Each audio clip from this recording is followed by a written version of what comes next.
Have you ever done an inductive Bible study? Inductive Bible study is a Bible study method that helps you understand and apply any passage within the Bible. There are lots of ways to do it, but the best inductive Bible study will take at least 3 steps: observation, interpretation, and application. Make sure whenever you sit down to study the Bible, you pray and ask God to reveal the truth of the Word to you. Once you've done that, you're ready for step 1, observation. In this step, gather your research.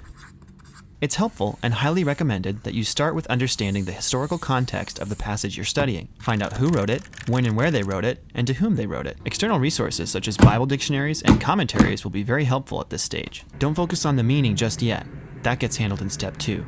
For now, focus on noticing as many details and gathering as many facts as you can. Once you know the historical context, as well as the immediate context, that is, the passages before and after your passage, start looking at the text itself. Read it repeatedly and carefully, analyze the grammar, and really focus on what each word contributes. There are lots of methods out there. Don't be afraid to use an internet search or a study guide to help you come up with a plan.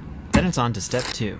Interpretation. Now, staying mindful of your research, start thinking about what the passage means. While there are different methods for this step as well, I learned to ask 2 questions. First, what did the passage mean to the original audience? This is where your historical context research really comes in handy. You probably won't be able to answer this question perfectly, but if you work hard at it, it will help you to avoid bringing your own presuppositions to the text. The second question is, what is the eternal story? This is where you try to bridge the gap between the culture and circumstances of the original audience and yours today. Pray and think carefully to find the eternal story or timeless truth that God intended for everyone to hear through the text you've chosen to study. Condense the answers for those 2 questions to a paragraph each and write them down. Then you can move on to step 3, application. This is where you incorporate what you learned in the first 2 steps into your daily life in a practical way. Prayerfully meditate on the passage and on the answers you found in step 2. Then, respond. It could be a simple prayer, a project, or even signing up to volunteer at a ministry. The application could look any number of ways depending on your passage. The point is to submit yourself to the Word and let it change your life.